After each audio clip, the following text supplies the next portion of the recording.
UTV esuni oma mu nsam ne ma hodo so de awosam fo aso so no na wi Midday esom mo kasebo ekwan so ye ka mo se kasebo ya ye de esom mo na ye this way chocolate drink de ohia any insuo need fufu need abenkwan afei specialized insuo and special drinks na ebo ye chidom na de mo beti kase mu bi ene se Ashaman Pennyford ya two just say Yadia one mubenya Islamic Art School Kesia pa ye beboa ama Islam somo ene church said ye ho enhyehyete no ye de atete adesuafo no e won sem fufuro mu nso e yade a wo chese abante media mfi akasa e de afa NDC fo bi a ya kire wonom na akopie court e nam poster wo mu kwatete obi de e ma eye manso no chese sa nsem nyina so enim faso bia Yabako domi jomna emergedifo wo hono ye no akodi nkomo ahwese ede yeso na afia bato no wo gina na wode ato mi amedi kase ho chia mi medende amma sapunkumankuma jesi afia ntinsi ensam no emu Franka Krani edema NPP amanyoko eye Dr. Mamadou Baumia wode ato edwase eyade a party no ehwese wonumu ebeye abakosam kura bi ma da ewo Ghana ni nyina ene se wonu ebesi at State of the Art Islam Senior High School ye beboa ama Muslimi fo nkwada no wonumu nya entity fa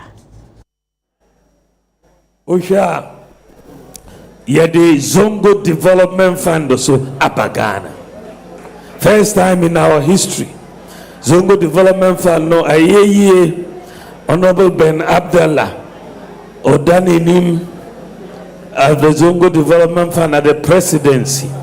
We share completely over 200 projects in Zongo communities. Completely 45 schools and 35 are still under construction.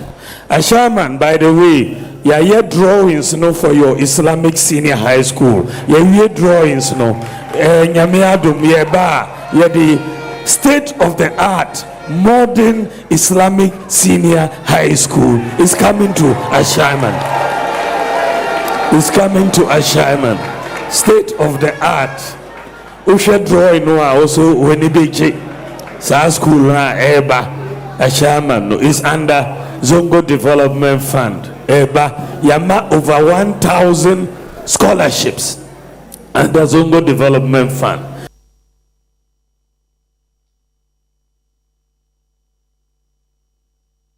Ora John Dramani Mahama Kra Franka de ma NDC amanyoko no na wode atu edwase eyade a wonyoma ya benwa etena so obehwe na shai osudaku abato mpeso ya so no wo chemu ama akoye mienu. There are few things affecting this constituency. One is the size of the constituency. We got to Osudoku shortly after 12 o'clock and we took off from there to come to Dodowa. And look at the time we've arrived, after 3 o'clock. One, because the road is bad, and two, because the constituency is huge. Luckily, there's an opportunity to redemarcate constituencies and districts next year when the NDC comes into office. And so, we will consider splitting Shai Osudoku into two separate constituencies.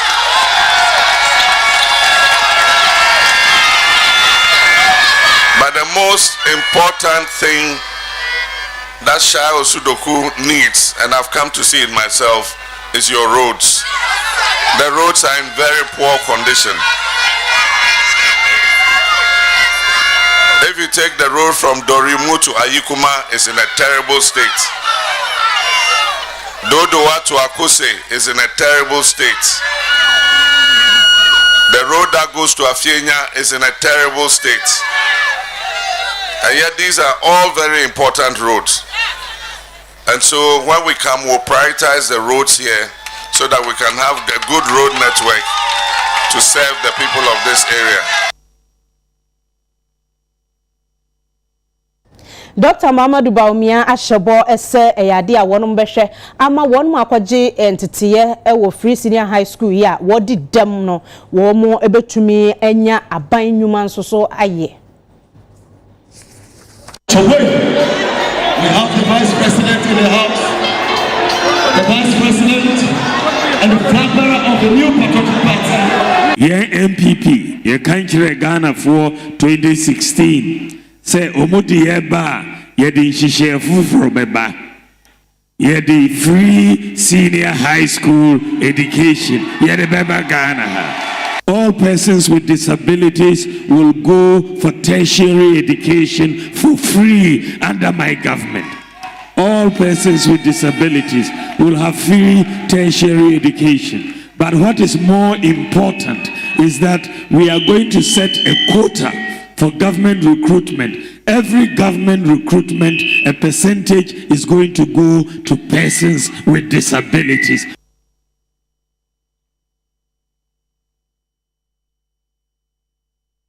NDC amanyokuo no panyufo bi e wonfimfi mantamu ya wokotete NPP efo posters no wo makwa kopiem wo court na ya hyese wo mwankasa mbeli wo ho na so court no hyese wo mbehia Ghana card de nchiwa hwo ebai ori asami gemfi akasa de afa asemi ho therefore we asampetia ensemhunu na yuji ahen ne NPP fo die se obi a wonye eboni bia yadi mfidie aba constituency se me yakwa mfidie no Ghana japade yadi nyina yeto na ato enye party bi adia yeka kra was like a MP yes any MCE and wo mfidie no sutumi na yadi MP 7 MP yato aba ma no a ogina wo ma nipa wo mpeso aso ha nyina poster aboho ono de mo se mo mpre so makwa wa ya firi ho na yuji ahen wo hwan a common parliamentary candidate ono ne yebetimi ono de enva ne poster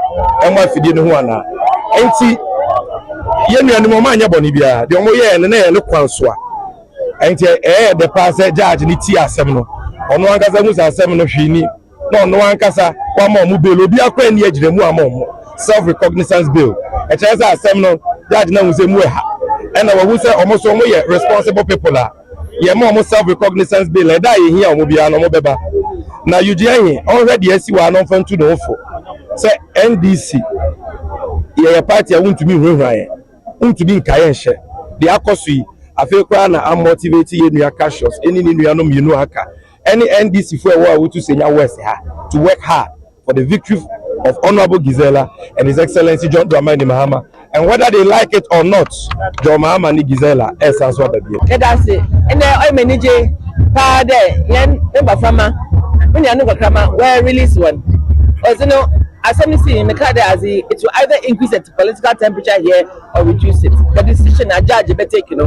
On now was a better as it. And since at least as it was not like them and I work on and see I'm the Yama assembly here. Now NDC for one casa as some can maybe a wild blown up out of proportion. It's one casa want to move there. We have to clear the elephant from the and send them back into the bush. I would just near West at one time we are breaking this jinx. Now you better make sure that John the money Mahama so by winning massively our constituency. I mean sure yeah.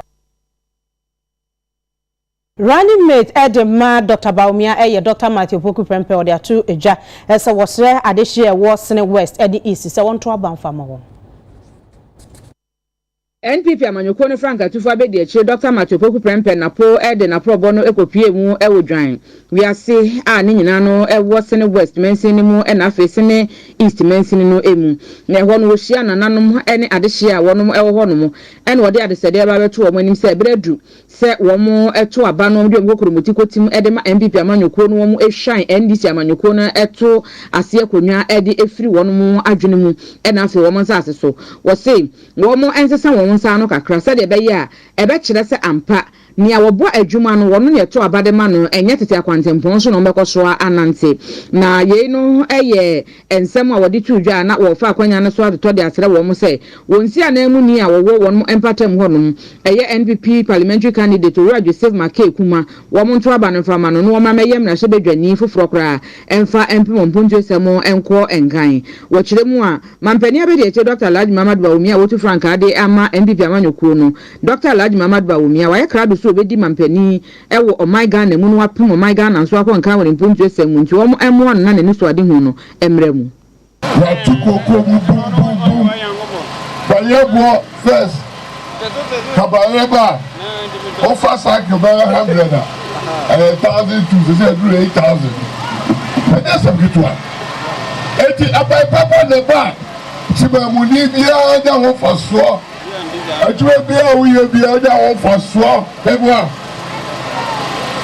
President Kufoba on the free national health insurance by eboa na o say ma e ma ko wo so go go free NDC for ba me cham on be good no and I do buy was se book na bi eboa bako aba bako the other day who dey mo anka na eti so ti asase we so na wo beto no kasa ase we chiro na so dey won ti na dey o chira na abegina aba na e beto no wo beto bia e be hu dey o to ako eti one to the ama MPP ama no akobe do akofra no so no akotra so wa fa kodo wa pe be akotra e bi so ye mamafo se wa to be ba ko na fie bi asabienu efie bi asabienu wa to be ba ko sa na emwa na obi ba wadi nim Abraham ba wa hu de na ba ye se wa mo na ma na konsro de ofuru de pa de piano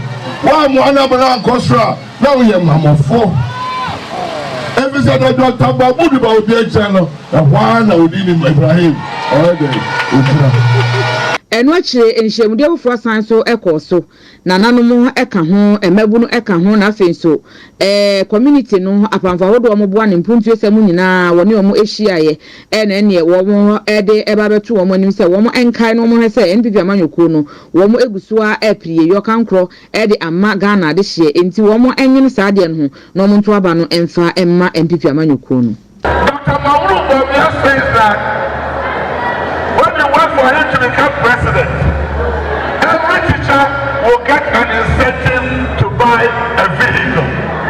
A teacher, the best for the child. If you vote for Dr. Mahmoud Bobia, then you vote for Badu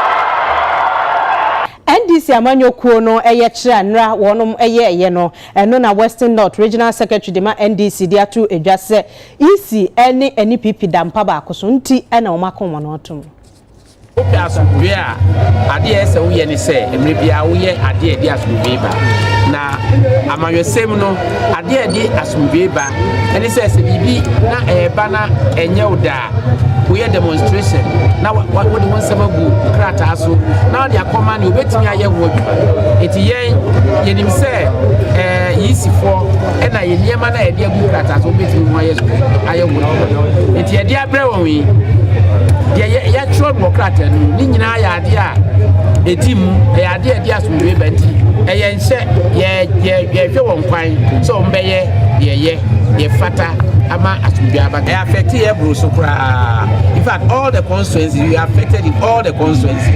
And let you tell me, you see, no, I'll buy a mare, and the Nagna, why I say, oh, where after Nano, no, I'll be blind, no, I'll be friend, and this, no, I'll be friend, stakeholders meeting immediately. I'm a Yaros of Sabu. What you do, the body example, body year transfer, now you're 515 official transfer. We exhibition, not a yappo, 1,002. What is it? And you know, after second and fourth transfer, you know, this is in the group on a trunk. I'm sorry for transfer. And civil societies, political parties, the Union says, Electoral Commission for IADN, or to register. TSC forensic audits. Because of TTT, they say if you have nothing to hide, you have nothing to fear. The move to move the BM, but see one thing must be clear. Say, and yes, I did any area. Into Mberemotia or Munti or Monti at the regional level. We are going to the constituency level. The actual traffic is what they say. So, more GPS say, you want more see it.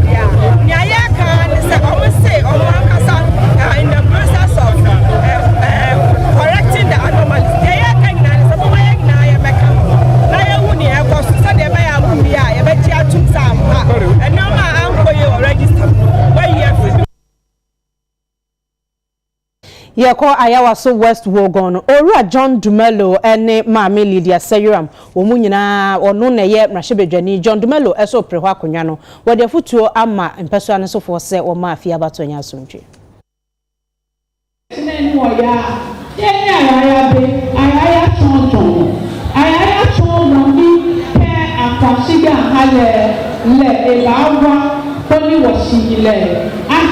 Yo, baby, you're fine, your mommy, you're small, baby, jolly,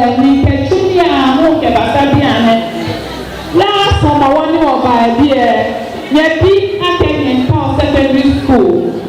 If I have she will be a sponsor, in Kenya, penny about pay, ten one much phone yet, your ballet, she pass and she who are good children, we must support secondary school because every constituency and Mafe, yes, Solomon, yes, Tree Papa, yes, Super Papa, Numbo, Wawo, one na Shipon, they want my secondary school at home. Baleshi, Baleshi,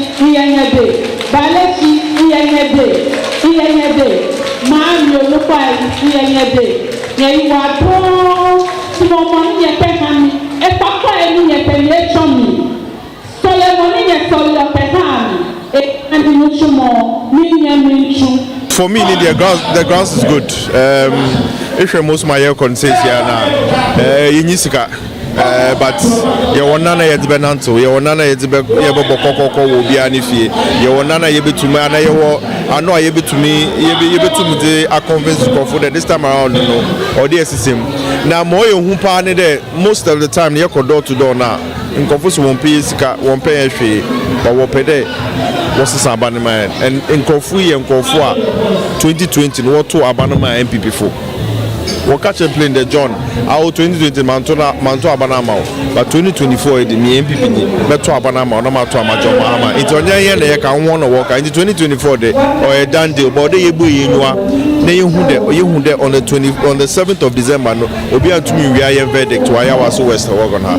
Well, Baman be a fight, who of what fair Kobe, who are for Oshiki, Tony F for Amambi, Tony, one night one year in yellow, Tony, Ambakwawono, don't offer no affair for.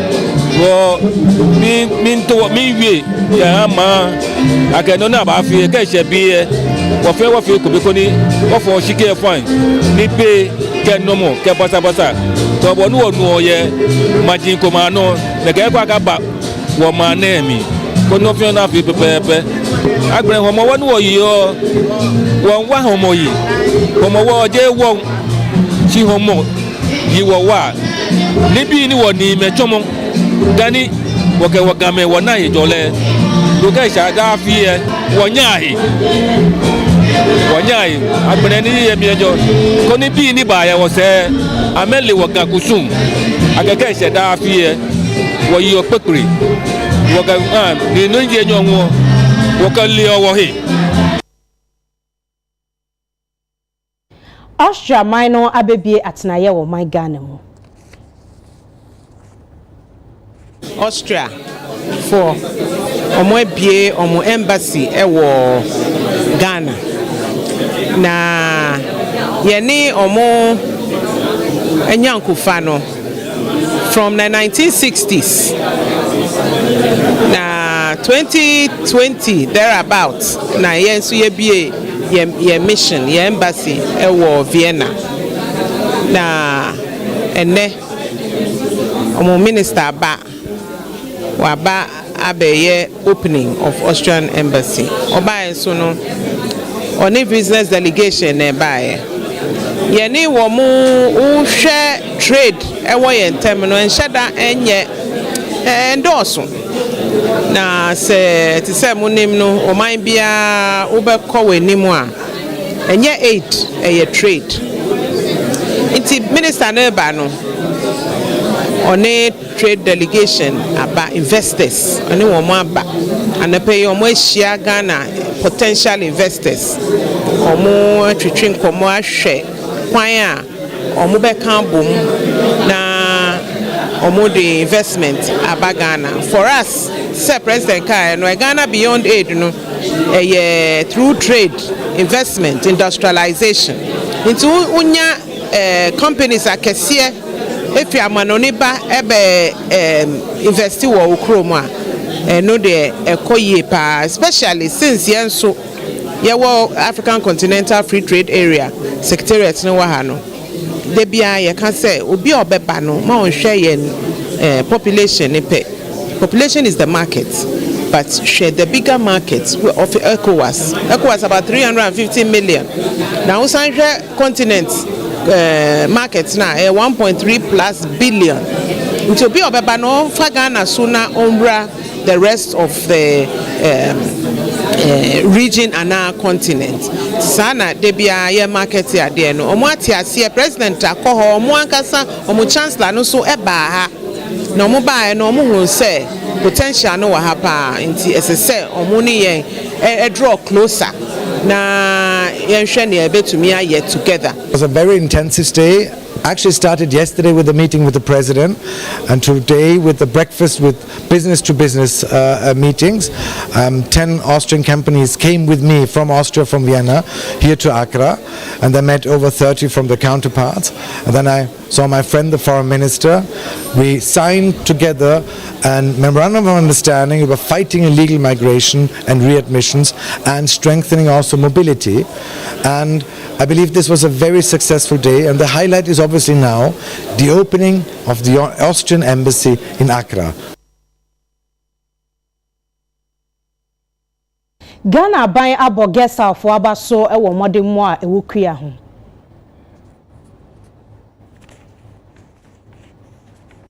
Address the risk of drought.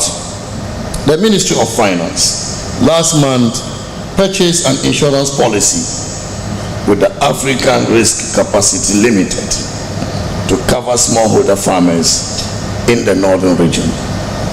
And we will scale up this to cover many other regions in our country in the years ahead. So in line with the objective of GESAL, I would like to encourage you to consider other risk-sharing mechanisms, particularly in building the resilience of farmers against natural occurrences. In conclusion, I commend the GESAL Board of Directors and Management for their dedication and stewardship over the past 5 years, and for your leadership and vision, which has been crucial in guiding GESAL to this point.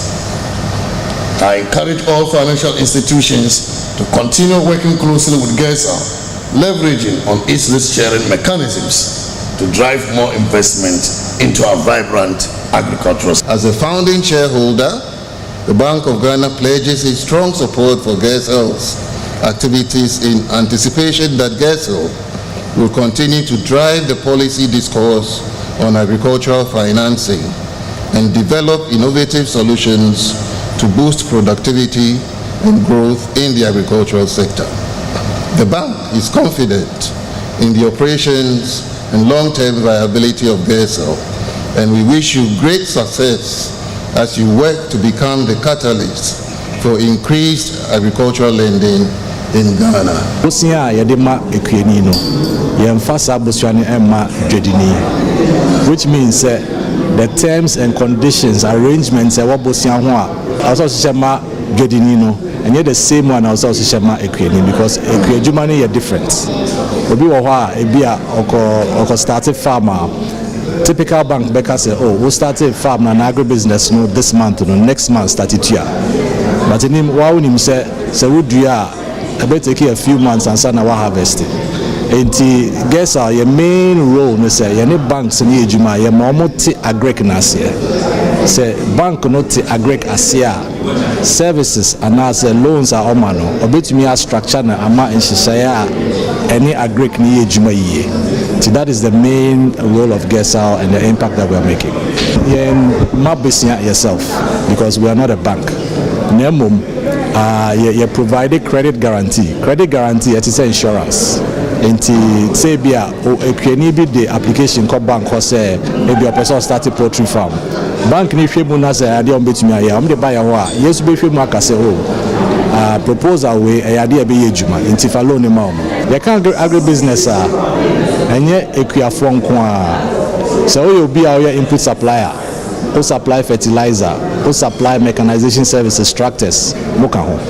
We obi so a we are primary producer, we are creating poultry, okaho. Nemo afe so we obi a we aggregator, auto free crea for a supply. Most agribusiness mukaho. We obi a operating warehouse, haulage services, trucks, efa agribusiness products. Most mukaho. We obi a exporting mukaho. Into agribusiness is supporting the full value chain from before planting all the way to market. Ominina benefit.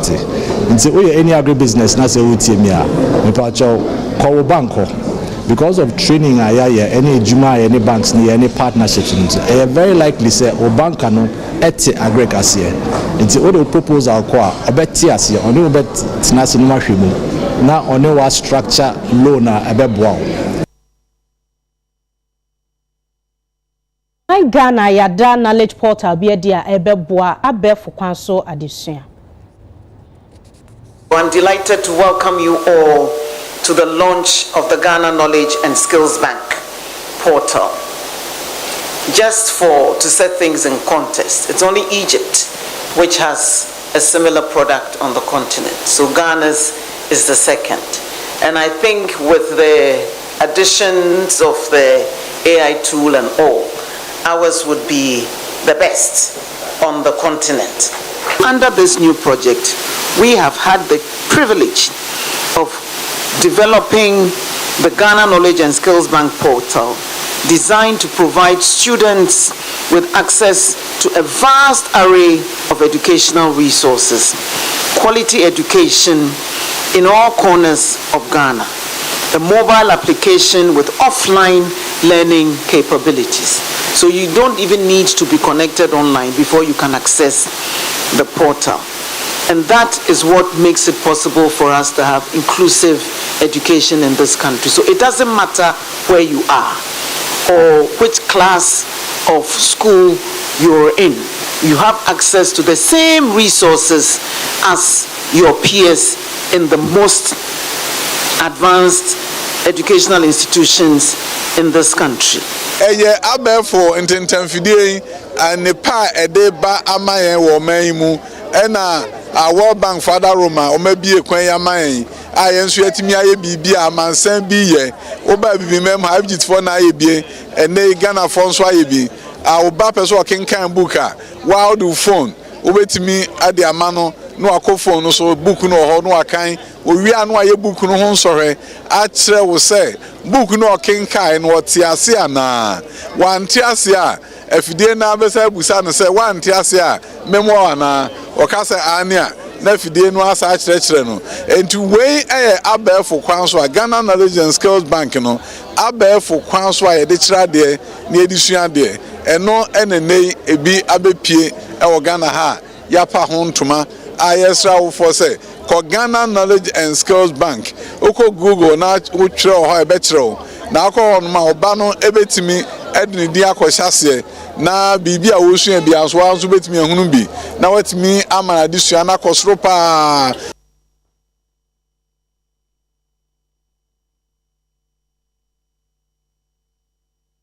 Abusan for makwa ba yebedi enkomo ewo studios ni mu na enemisa kan Owura Gideon tete ya wo ye NDC Greater Accra regional director edema conflict resolution na chese ba no se basabasa ya wa bene ekwan ye fa so anomu na ye hwe no demonstration no NDC ye no turn out said ye call ye pinche kakra ba ye die pa so na wo hwehwe wo isi ho ana se bibi fufuro bi wo ho a wonom be ye ede aka demonstration ho a na ya ede friend mira makwaba apom te say ye there adiase ye hwe enra demonstration no turn out no said na mo hwehwe no sa na ekọ no first of all me chia nkofo na mo hwe the demonstration ye call endra no and just for the NDC just for all Ghanaians and obi a who say so who feel say election we as say free and fair.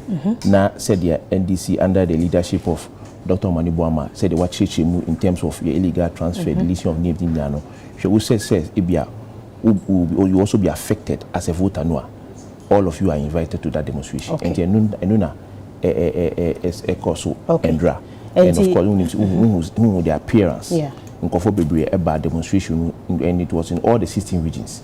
And just Accra didn't say over 100,000 but in other regions with thousands of people just to exercise their dissatisfaction. So but I ain't mutu anamono mo hwe turn out ni nipa e ba ye na monya rehemu say we betumi aka bibia she easy. No crano. Okay.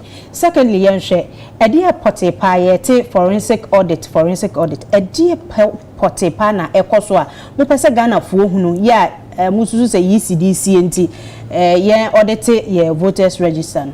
You made that say. Okay, say Ndra na call demonstration no. Ye the petition krata my electoral commission. Na ye ka say niema ye hu so far no. Ye hu the fact say over 200,000 illegal transfer of vote. Ye nim say we person ye transfer. Ye who vote wa na obeko wa fill form na we ka say ye voter transfer. Another point ye hu say over 4,000 voters ye register for 2023 no. Ye share the 2024 provisional voter register. Sa names na anyhow. What you say? And see, this and many other issues, and also the fact say. Apart from that, oh yes, but the point is that no. So who did it crampoa?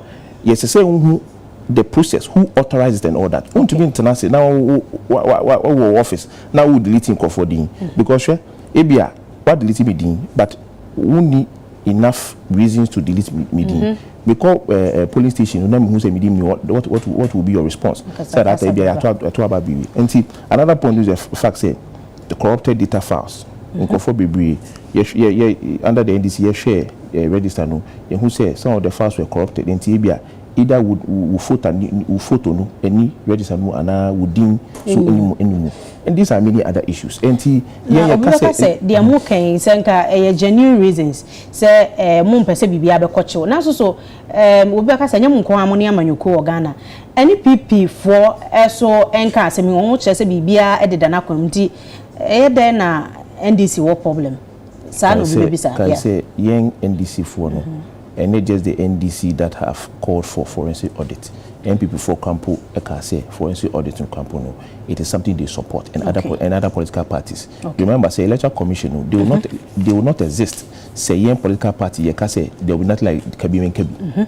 And the Electoral Commission, Omo Juma Campo, no, is based on the fact say young we are practicing democracy. And he say say political party, major political party, can say young forensic audit. Say who crap as Electoral Commission who say we don't have anything to hide.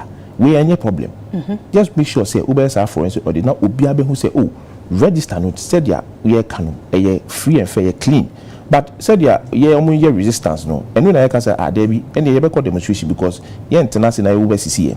But who say Electoral Commission response say this is the register just they are getting to their final stage. Okay. Say when they get to their final stage, Niyama ya throw ewo ya krata ya di ma Electoral Commission on beti and make sure say the right thing is done so that obia be who say this particular election register no ye clean. Okay. Yen hwe de no achi ti say de yisi amama no ho ba say omu guso a omu ye ne ma ho hihye bibia nwie ye no bibia akototo din na ensama mu kunchire gu nkrata so wo ye kire mu de koma omu no isi entu ho na mo a mu hihye fufuro bia mu de gu akwan so mu obi fufuro mu be ye. Can I say yeah, apart from all that ye ma omu ye hard drive up to now they've not even returned it.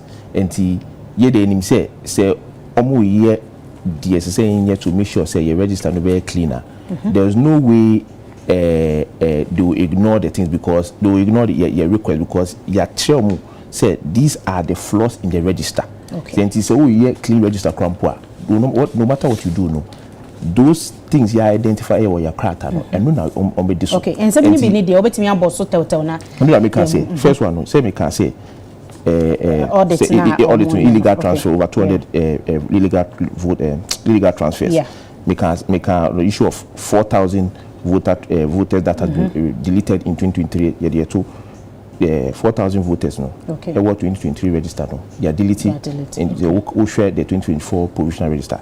Another one, the fact said over 2,000 voters. They are transferred to different police stations, but say Ushe absent voter list no anymore. Okay. And the issue of corrupted data files, they can say we photo and I would any register move because of the fact that data no we fast are corrupted. Okay. Also the fact say time they say yen provide the provisional voter register no yen provided at that time. And I had to say the period in which ABA you be nominations no as I say no we be nominations no it says final voter register and ready. But up to now campaign not and ready. Okay. And also the fact say easy crampo eka say there are errors in the register from their press conference. And ye crata they are very detailed. Okay. And yet they say once omu be juma to make sure say register no be clean there. There's no way they are identified in the register no. Okay. Lastly na yenhwe no pinche BCC wo kuma se ne mmea de bi mo wire conflict resolution panyin yenhwe kwan be na mofa so a ebi adachi bi se ban se ndisi betua na mo hu bi mu a mo ne mo chitafo na kasa kwan be na mofa so yes ye the demonstration the peaceful demonstration. They themselves no matter what happen even though yeah, call demonstration in Asumdwe manner Lukampua. There'll be some 1 or 2 hitches, but it doesn't mean saying yang as NDC they support no. And these are things that are issues that can be easily corrected. And you say ya shedda say you cause confusion. And we who say in all the regions Krampuno looking at sa 101 mete wa same demonstration am ye ende obeka say akoyie na emum asante bantem de na abototo ne baby answer say omkoro am force omkoro ho na me je wadwen kire wo ho say do the yen support you no enti we said they can peaceful demonstration say 1 or 2 issues no bibia cause wo ho I don't think that the NDC will support that thing enti ye the we are yet to identify whether in conform they are really members of the NDC and in conform from the and yen take responsibility to say NDC for no yes sir because usually you can't demonstration you can't count everybody. So they won't even can say NDC na year demonstration to be be frem mpo be din some money be share. But the point is that you are not supporting violence because of the fact say demonstration it was all about peace and ensuring free and fair elections. Medase ewusia enewie ye ne Owura Gideon tete ene twetwen enkomo NDC amanyoko Greater Accra Mantam Hano no na ye Director of Conflict Resolution ene no edi enkomo efa enura ye kira ekoso no eho na ye be konsam fufuro mu tewa ye kodomi edwomu ene ema de tonfo okodi enkomo hwe se edi aso no begina to aba afi.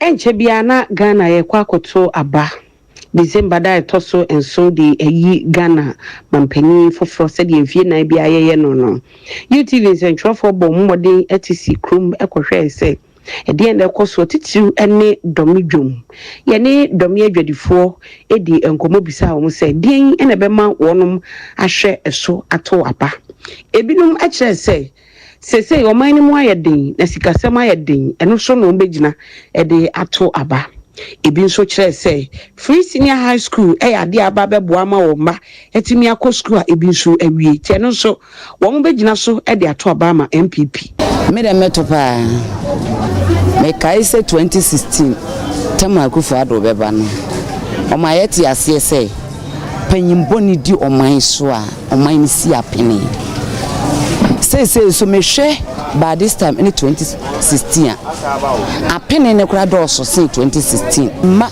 eco school secondary school na mitria ka ma omoko but na me ho nchire me tesa by this time afi meto aba me de ntia meto aba ne education metu me yekurafo Friday me be fie na na ado adaro ma owie SS free ba kunsu be wie nesia enti me free education ti meto aba ye ma me hwe ho ato aba ye free senior high school ti na me hwe ho ato aba e chere se de me hu ni se first na na etu school fees no na nkwala beble enye school ne bi nko enso no Akufo Addo ba ye wo mu se o man ni mu ayedin de free senior high school no de ba ye ni nti me ba ko bi second one san ba beko enti eno ho na mpesa me hwe na me san ma almost 4 years no mo san de ba oman bia e pemputu oman mu nti nipa odi mputu be ba ye man mu de ebetimi ye beto ama no odi aba san say ye bread do ye bread se say akra be dwuma ye nto ade fita no pa me ba me nto ade mpo mane ndu 200 cedis bi aban no ba oye midio o meta aduane ma me ma hwale am be adwuma mi ndidi enti ene de me hwe obi ansa na mato aba de me hwe ane se menya ahoden ne nkwa na me sori aba be ye madwuma sa nurses allowance eno so tua eno so me hwe so de ato aba me se menyama me call hospital be wo ye hospital free sa kwala na benyini ema wakọ free education yibi ema sesu oda university papa meto ama no dodo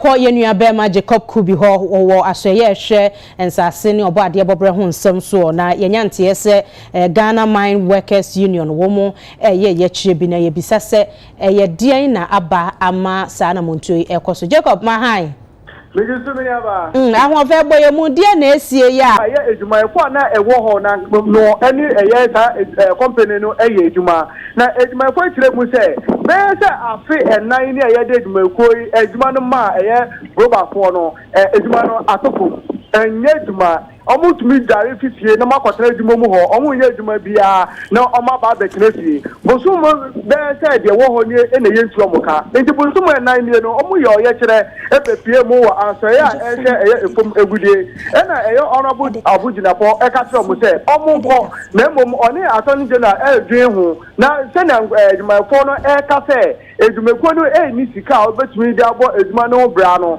omo be ye nsem no hwehwemu na afi omo kabia sisa oyetua edema omo no omo be se ejumekuo no mane etua ena enede ena ye wona omo ye ejuma wo mind ho asa be pie mu wo eye asoye ha omo nsem nyina ni se bese busu miensa nan ni omo ba ha no abo a osofo ne hye omo no we ndi so eniti no omo asan aba enti me no ka se abra omo wa ha se no penche kakra ebaye etire no ante na enwu sa po bebre abepie mu ewa ha eno number pata sa penche no e masunde ebaye ante na yinkrata efi eye osafo no asoye ebaye se eye ejumayefo a omo fi eye bogoso embepie mu ewo eye asoye no odi to omo enim odi fi eye abankesie mu efa ono na soye edi ka kire omo se ono asoye no inside shenka temu eka eye global for no omo contract no tintan to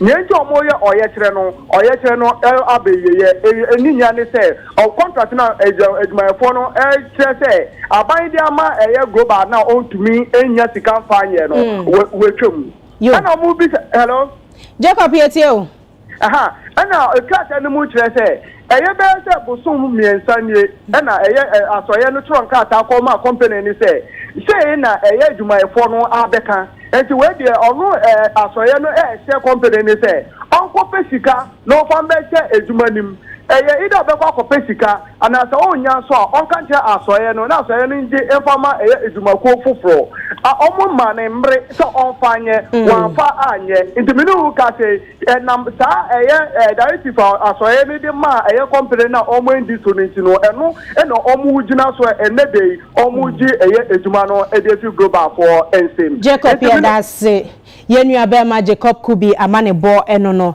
na enra NDC yecho mu ye no Electoral Commission de krata aba abonten ya owura Samotete deputy chairman for operations or non and sashase na sentia wode aba ene se NDC mu ye kira mu ye ne enra no wo no mo ate munsam enya mo kan ye nyina wo mbeto mbo ase na wo mahwehwemu na anamon bi esese wo no etuo no wo mo etu na wo nim se wo menya bato ho nsem no se mu be ye fan se beda ho be ye asomdwe no fa kese no a ejina ya bato ekrata so entie ya de a wo mudi eho dwuma na mmom se wo mudi final register no ebeba no aye ntam dodo wo mugusu a wo mototo eniema yie enti wo modo mase ni nyina nkamfo no wo mobi wo mapono e de ato ho am obi a ni chichiu NDC ohaw bi a wo mo no wo mutu anamo emra na wo monka eho asem ye na abusia ye gina we so ahome so tiawa ye ba ye beto ansem no so